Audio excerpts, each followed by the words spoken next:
Hi guys, उम्मीद है आप सब खैरियत से होंगे। परफ्यूम का 22 एपिसोड मैं शुरू करने जा रही हूँ। उम्मीद है आपको पसंद आएगा। अगर आपको पसंद आता है तो प्लीज़ लाइक करें, शेयर करें, सब्सक्राइब करें। Please subscribe my channel. चले अब आपको ज़्यादा बोर नहीं करते, लेट्स गेट स्टार्टेड। कहानी स्टार्ट होती है और हम देखते हैं यून को दिखाया जाता है जो जूहू को ढूंढने के लिए उस जगह पे आता है। यंग जूहू कहीं नजर नहीं आती, उसे ओल्ड जूहू नजर आती है। वो उसे डर के भागने लगता है, फिर एकदम से उसके पास जाता है और कहता है आपको मेरी मदद तो नहीं चाहिए। ओल्ड जूहू से कहती है तुम यहाँ से चले जाओ, मैं अपनी मदद आप कर लूंगी। तो यून देखता है उसके कपड़े फटे हुए होते हैं और पाँव में चप्पल भी नहीं होती। तो यून कहता है मेरे पास कुछ है और वो कार में सर्च करता है।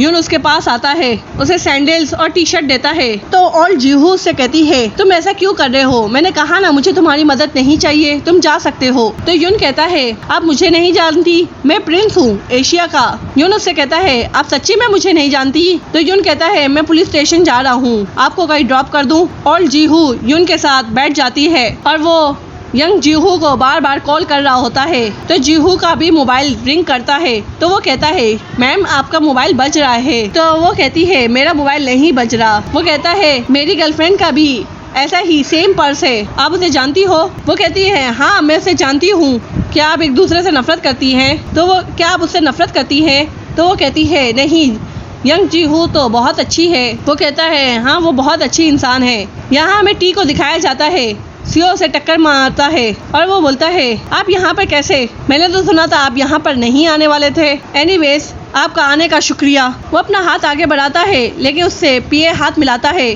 और वो बोलता है तुम इंसान कहलाने के लायक ही नहीं हो। और ये कहते ही सीओ वहाँ से चला जाता है। टी बोलता है इसने क्या कहा, क्या ये पागल है?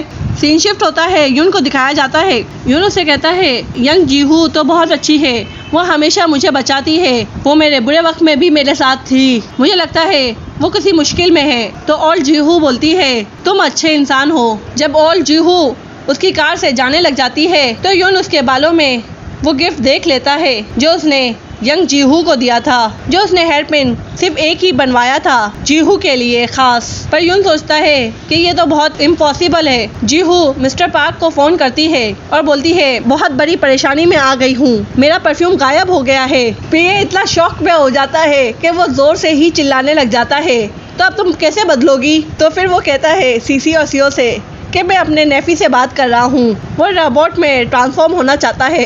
तो पीए उससे कहती है मैं तुम्हारी कैसे हेल्प कर सकता हूँ, अभी कस्टमर की यहाँ पर लाइन लगी हुई है, तुम ध्यान से नहीं रख सकती थी, तुमने कैसे खोया? तो जूहू उससे कहती है मुझे लगता है वो टी ने ही चोरी किया है, वो जरूर टी के पास ही जैकेट में होगा, तुम चेक करो। फिर हम देखते हैं यून कहीं गया ही नहीं होता, वो ओल्ड जूहू के ही पीछे लगा होता है। उसे यकीन नहीं आ रहा होता कि ये हेयर पिन तो मैंने यंग जूहू को दिया था, इसके पास कैसे आया? वो उसके पास जाने ही लगता है पर वहाँ पर बहुत सारी लड़कियाँ आ जाती हैं और उसकी पिक्चर्स लेने लग जाती हैं। पीए सीओ को बोलता है मुझे लगता है जूहू थोड़ी लेट हो जाएगी। तो सीसी कहती है क्या वो यून के साथ पहले ही निकल गई? तो सीओ बोलता है वो इसके साथ क्यों निकल गई? तो पीए बोलता है वो अच्छा फील नहीं कर रही थी, यून उसे हॉस्पिटल ले गया है। तो सीओ कहता है वो कितनी बीमार हो गई थी कि उसे हॉस्पिटल लेके जाना पड़ा। उसी वक्त टी उसके पास आ जाता है और वो बोलता है मैं आपसे पहले भी मिल चुका हूँ, जूहू कहाँ पे है?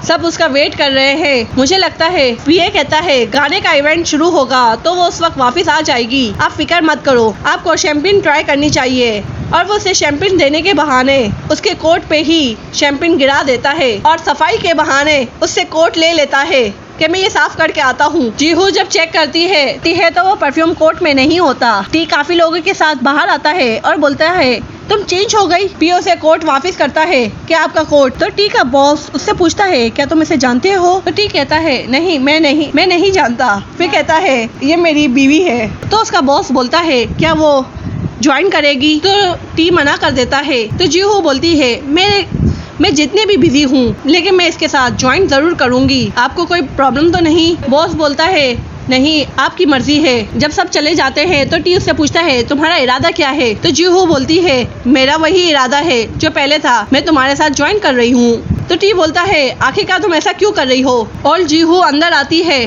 तो सीओ उसे देखता है, वो भी टी के साथ, और वो शौक से रह जाता है। सीसी बोलती है तुम्हारी तबीयत तो ठीक है? और जूहू सबको हाई करते हुए जब सीओ की टेबल पे आती है तो वो सोचती है सीओ तो यहाँ पर आने वाला नहीं था।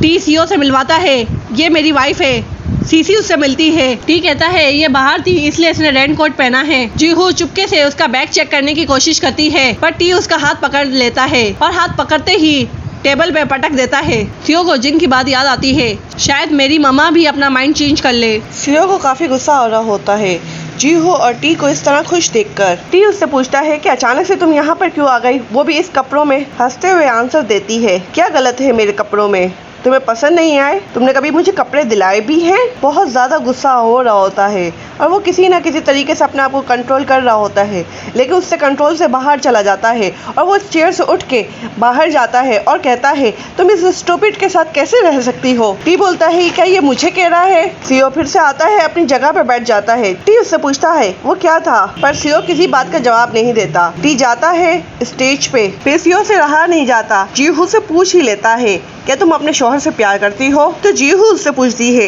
क्या, तो सीओ बोलता है तुम इस तरह के कपड़े पहन के आई हो उसे सरप्राइज करने के लिए या उसे शर्मिंदा करने के लिए, मैं गलत तो नहीं बोल रहा। जीहू से बोलती है तुम बिल्कुल भी गलत नहीं हो, तुमने मुझे इस तरीके से देखा, तुम्हें क्या शर्मिंदगी फील हुई। सीओ उससे पूछता है तो जीहू उससे बोलती है कोई एज मैटर नहीं करती मेरे ख्याल से, और अगर कहा जाए मिनसुक की बात तो उन्होंने हमारे जैसे लोगों के लिए भी काफी कुछ किया है और मुझे माफी कर देना इस तरह के कपड़े पहनने के एक डिजाइनर के सामने आने से। सीओ को ये बात बहुत अजीब सी लगती है, वो चुपचाप बैठ जाता है। उसी वक्त टी भी वहाँ आ जाता है और उसे पूछता है तुम ठीक तो हो ना, तुम्हें कुछ चाहिए। पर जीहू टी को धक्का दे देती है और वो वेटर पे जाके गिरता है और वेटर सीओ पे। सीओ वॉशरूम जाता है अपना हाथ साफ करने के लिए और गुस्सा निकाल रहा होता है कि तुम उस कचरे के साथ अपनी जिंदगी कैसे गुजार सकती हो, तुम यहाँ पर कैसे आ सकती हो उसके साथ। सीन शिफ्ट होता है, जीहू को दिखाया जाता है। जीहू जैसे ही रूम से